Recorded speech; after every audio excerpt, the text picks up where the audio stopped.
चलो ये chapter start करते हैं। और चैप्टर नंबर 3 ट्वेल्थ क्लास का जो वर्ल्ड वाली किताब है उसका चैप्टर नंबर 3 एपिसोड नंबर 1। इसके एपिसोड 3 एपिसोड होंगे और तीन तीन एपिसोड के बाद हमारा ये चैप्टर कंप्लीट हो जाएगा। तो इसमें सबसे पहले इसको पढ़ने से पहले हम पृष्ठभूमि पढ़ेंगे।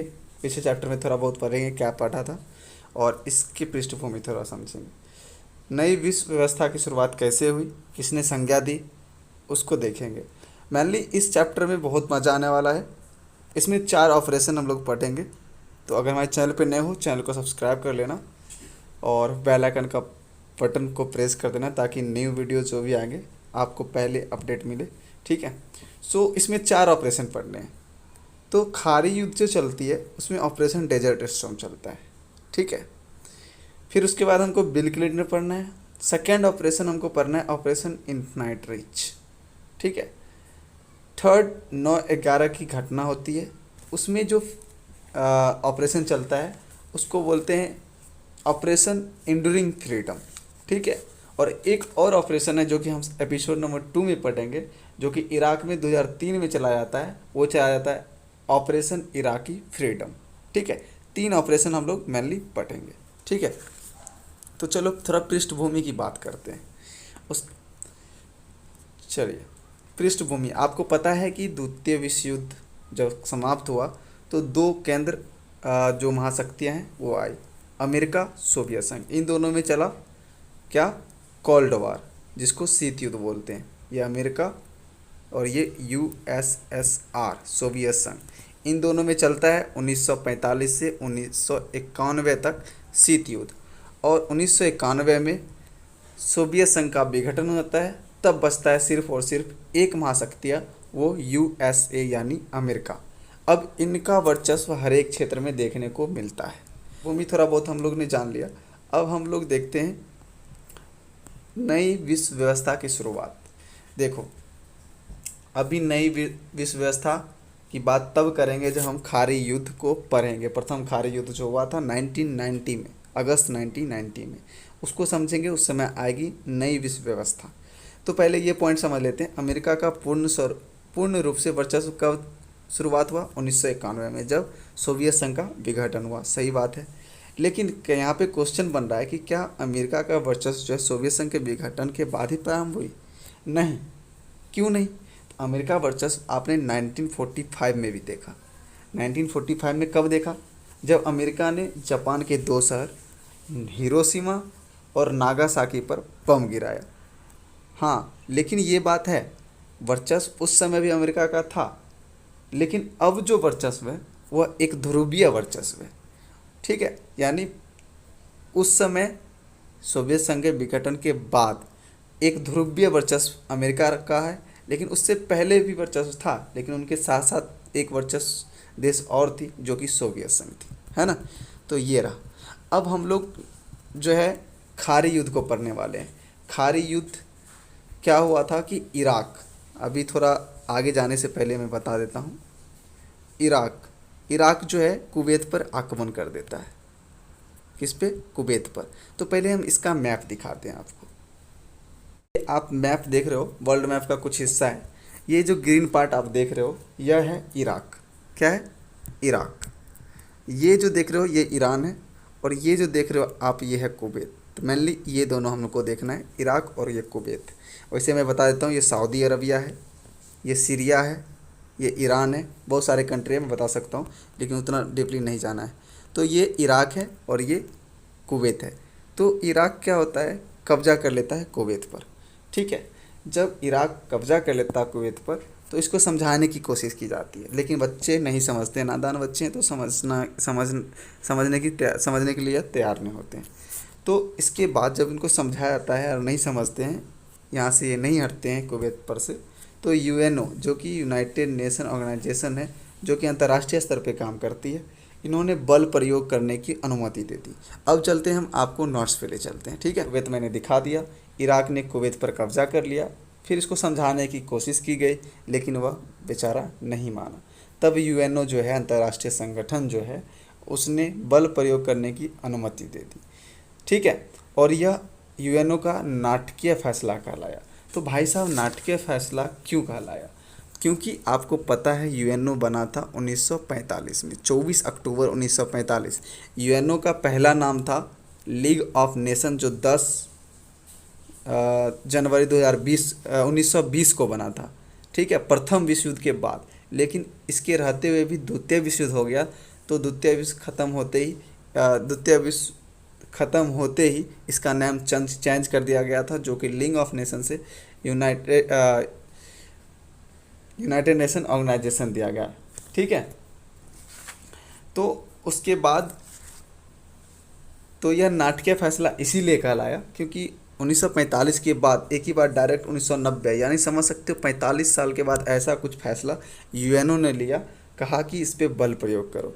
तो इसी फैसले को अमेरिका के राष्ट्रपति उस समय थे जॉर्ज ब्रूस, उन्होंने नई विश्व व्यवस्था की संज्ञा दी। यहाँ पे इसको क्रॉस कर लेंगे। ठीक है, तो ये नाटकीय फैसला जो हुआ कुवैत और इराक के मामले में, जो कि यूएनओ ने अनुमति दिया कि भाई ये नहीं समझदार है, इसको अब बलपूर्वक से यहाँ से हटाना पड़ेगा कुवैत से इराक को। तो इसी फैसले को जॉर्ज ब्रूस ने नई विश्व व्यवस्था की संज्ञा दी। ठीक है, आपने ये समझ गया। अब देखो, प्रथम खाड़ी युद्ध में इसको समाप्त करने के लिए एक ऑपरेशन चलाया जाता है, जिसको ऑपरेशन डेजर्ट स्टॉर्म कहते हैं। इसको भी हम आगे समझेंगे। यही हैं बेचारे जो कि 2017 में इनका डेथ होता है। ठीक है, कौन? ये हैं जॉर्ज ब्रूस। तो आपको याद रखना है, खाड़ी युद्ध के समय अमेरिका के राष्ट्रपति कौन थे? George Bruce. जिन इस युद्ध में, किस युद्ध में?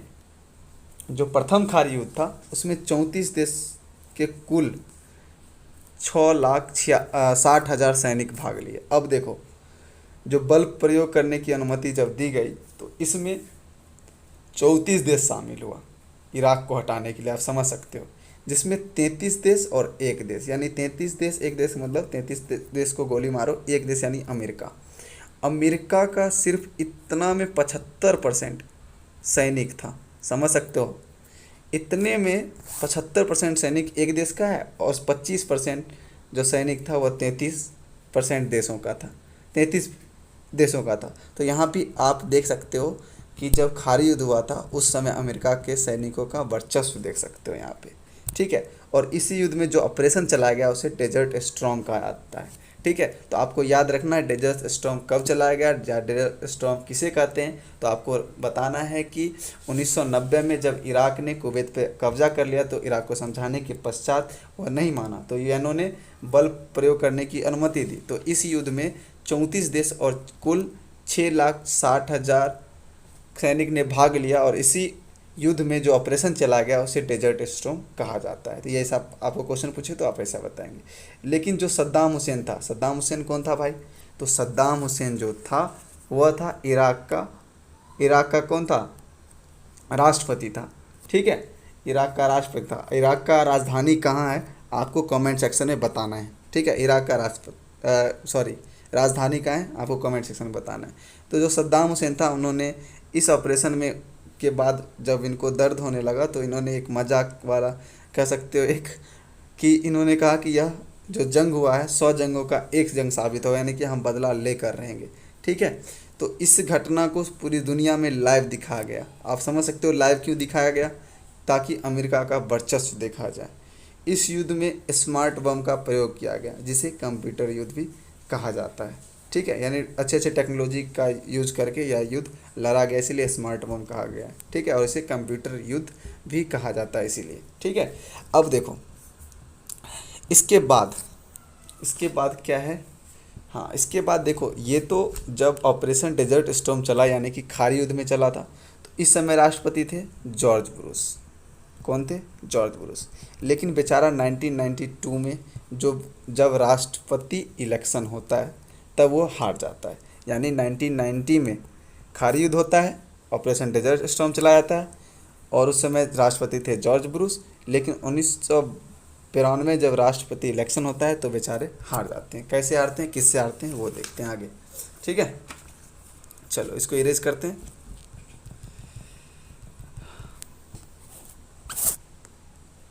ये देखो, अब आता है बिल क्लिंटन का दौर। यानी जॉर्ज ब्रूस किससे हारता है? बिल क्लिंटन से। बेचारे ये जो बिल क्लिंटन आप देख रहे हो, इनका सोशल मीडिया में ज़्यादा ही चर्चा रहा प्रेम प्रसंगों को लेकर। बेचारे का अफेयर एक नहीं दो दो लड़कियों से चल रहा था, ठीक है। और इनका पहला उपन्यास जो आया द प्रेसिडेंट इज़ मिसिंग, ठीक है, इनका प्रथम उपन्यास था, आपको याद करने की कोई ज़रूरत नहीं। तो बिल क्लिंटन का जो पूरा नाम था, क्लिंटन का पूरा नाम था विलियम जेफरसन क्लिंटन था, लेकिन उसको शॉर्ट में क्या बोलते हैं, बिल क्लिंटन। क्या नाम था फुल पूरा, विलियम जेफरसन क्लिंटन, ठीक है। अब देखो जॉर्ज ब्रूस हारते हैं बिल क्लिंटन से। युद्ध जीतने के बावजूद जॉर्ज ब्रूस 1990, याद रखना बैक भी, 1992 में डेमोक्रेटिक पार्टी के उम्मीदवार बिल क्लिंटन से राष्ट्रपति का पद हार जाता है। कौन, जॉर्ज ब्रूस। बिल क्लिंटन ने विदेश नीति के जगह घरेलू नीति पे ज़्यादा ध्यान दिया। क्या ने ध्यान दिया घरेलू नीति पे, लोकतंत्र को बढ़ावा देने पर ध्यान दिया, जलवायु परिवर्तन पे ध्यान दिया, व्यापार पे ध्यान दिया, ठीक है। इसके फलस्वरूप फिर 1996 में इलेक्शन होता है, उसमें भी बेचारा राष्ट्रपति पद के लिए वो जीत जाता है। इनके 92 में बिल क्लिंटन जीतता है, 1996 में जीतता है।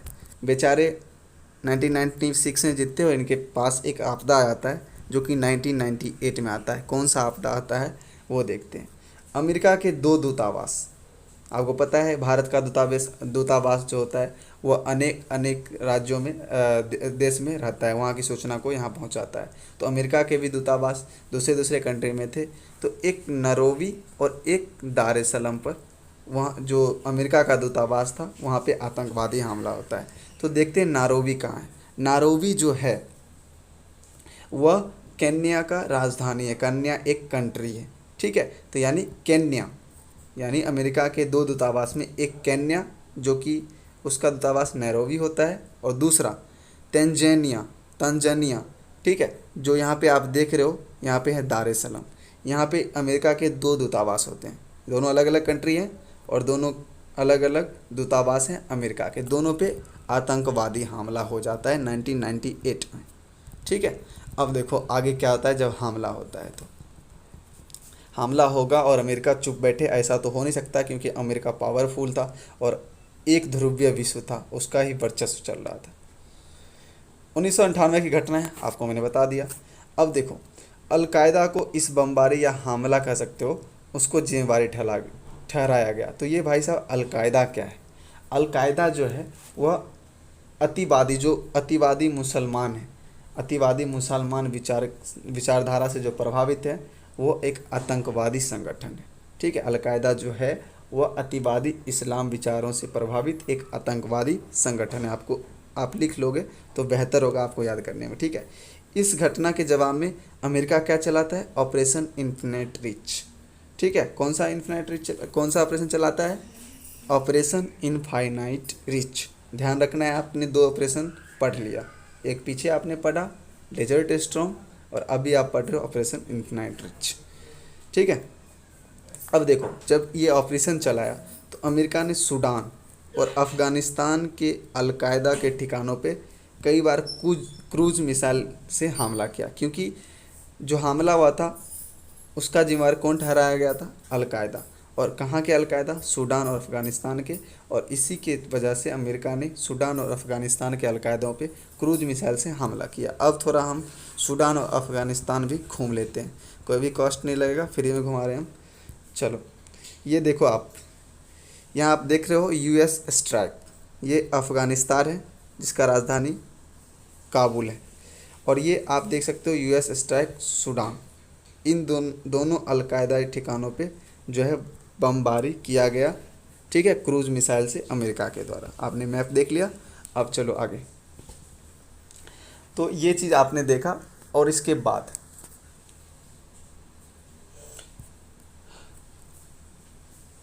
इसमें कुछ पॉइंट छूट रहे हैं जो कि आप इसमें नोट डाउन कर लेंगे। जब अमेरिका ने सूडान और अफ़गानिस्तान पे के अलकायदाई ठिकानों पे हमला करता है क्रूज मिसाइल से, उस समय अमेरिका ने इस कार्रवाई के लिए यूएनओ, जो कि अंतर्राष्ट्रीय संगठन है जो अंतर्राष्ट्रीय मामलों को देखता है, उससे भी परमिशन नहीं लिया था, ठीक है। और इस पे अमेरिका पे ये आरोप लगा, ये आपने नेक्स्ट पॉइंट आपको लिखना है कि अमेरिका ने इस कार्रवाई में संयुक्त राष्ट्र संघ से अनुमति तक भी नहीं लिया था। उसके बाद नेक्स्ट पॉइंट में आपको लिखना है कि अमेरिका पे एक आरोप लगाया जाता है कि इन्होंने अलकायदाओं के ठिकाने पे निशाना नहीं साधा, बल्कि वहाँ के जो आम नागरिक थे बेचारे, उन पे भी इन्होंने क्या है निशाना साधा। इन पे ये आरोप लगता है। ठीक है, तो इन्फिनाइट रिच क्या था, क्यों चलाया गया था, आपने ये देख लिया। ठीक है, अब देखते हैं हम लोग 9/11 की घटना, 9/11 की घटना जिसको कहा जाता है। एक्चुअली ये 9/11 जो है, ये 9 जो आप देख रहे हो ये डेट नहीं देख रहे हो। हमारे यहाँ अगर आज 11 मान लो आज 13 तारीख है, 13, 6 और 21 हो रहा है 2021, तो हम लोग डेट आगे लिखते हैं, मंथ बीच में लिखते हैं, साल बाद में लिखते हैं। लेकिन अमेरिका में मंथ को पहले लिखा जाता है।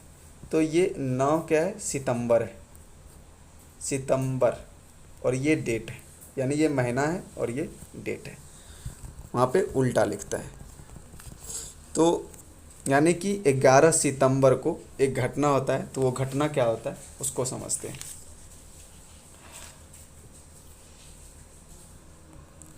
देखो 11 सितंबर 2001 को अमेरिका के 4 विमान, जब अमेरिका के 4 विमान उड़ान भरते हैं, उसी के साथ साथ उड़ान भरने के साथ ही अरब देश के 19 अपहरणकर्ताओं ने उस पर कब्जा कर लिया। यानी कि जो पायलट होते हैं उनके कान में बंदूक सटाता है और कहता है अब मैं जहाँ कहूँगा ले चलने, वहाँ लेके चलोगे। अब ये चारों विमान को कहाँ ले जाता है वो देखते हैं। ये 1 2 3 4 देख रहे हो आप, चारों जो विमान है। ठीक है, जो पहला विमान था उसको वर्ल्ड ट्रेड सेंटर के उत्तरी टावर से टकराया। ठीक है, अब विमान को टकराने के बाद क्या हाल हुई होगी आपको पता है, उसमें जो यात्री हैं वो तो गए और उस टावर में जो भी लोग होंगे वो भी गया। ठीक है, तो वर्ल्ड ट्रेड सेंटर जो था वो न्यूयॉर्क में था, और दूसरा टावर वर्ल्ड ट्रेड सेंटर के दक्षिणी टावर में टकराया, और तीसरा पेंटागन रक्षा विभाग की जो मुख्यालय है उसकी इमारत में टकराया। अब इमारत में तो लोग भी होंगे, वायु में भी जो थे उसमें भी जो लोग होंगे उनकी भी क्षति हुई। और चौथा जो था उसको टकराना था अमेरिकी कांग्रेस के मुख्यालय में, लेकिन और सौभाग्य इतना अच्छा था कि यह चौथा अनसक्सेसफुल हुआ और पेंसिल्वेनियन जो एक जगह है उनके खेत में जाके गिर जाता है। यानी 3 ये सक्सेस हो जाता है, 3 तो टकरा देते हैं। सोच सकते हो इससे बहुत सारा नुकसान हुआ, तो नुकसान क्या क्या हुआ उसके परिणाम हम लोग देखते हैं। तो 4 कहाँ कहाँ टकरा है आपको ये याद रखना है। चारों विमान को जब अपहरणकर्ता ने अपहरण कर लिया तो उसके बाद कहाँ कहाँ टकराया गया और कौन सक्सेस रहा वो आपको याद रखना है। अब देखते हैं परिणाम क्या हुआ, चारों को टकराना, उसका परिणाम देखते हैं। इसी हमला को क्या कहा जाता है, 9/11 की घटना कहा जाता है। इसमें परिणाम ये हुआ 3000 से ज़्यादा लोग मारे गए। ठीक है, और इसी के बाद ऑपरेशन एंड्यूरिंग फ्रीडम चलाया गया। ठीक है, और मुख्य निशाना फिर से अलकायदा और तालिबान को बनाया जाता है। अब जो इसमें कैदी पकड़ाते हैं उसको खुफिया जेल में रखा जाता है। ऐसे खुफिया जेल में रखा जाता है जहाँ पे यूएनओ के अधिकारी तक को जाने की अनुमति नहीं दी जाती है। आप समझ सकते हो यहाँ पे कि यूएनओ के अधिकारी को भी अनुमति नहीं दी जाती है। तो अमेरिका का कैसा गुस्सा था ये आप वर्चस्व देख सकते हो पूरे वैश्विक स्तर पे अमेरिका का। तो आपने 9/11 घटना देखा, कौन सा ऑपरेशन चला वो भी देखा, और आपने इसके परिणाम भी देखे जब 9/11 की घटना हुई और ऑपरेशन हुआ तो इस आपने देख लिया 9/11 की घटना। 1976 में अमेरिका देश बना, आपको पता ही होगा, और 9/11 की घटना जो है अमेरिका का सबसे बड़ा घटना माना गया है। इससे पहले जो भी घटना हुआ इतना ज़्यादा क्षतिग्रस्त नहीं पहुंचाया था, प्रभावशाली नहीं था। ठीक है, तो आपने ये देख लिया, 3 ऑपरेशन आपने देख लिया। इसके बाद हम लोग देखेंगे ऑपरेशन इराकी फ्रीडम, जो कि नेक्स्ट एपिसोड में देखेंगे। तो वीडियो कैसा लगा हमें कमेंट सेक्शन में बताएंगे। तो वीडियो के साथ करते हैं। जय हिंद, जय भारत।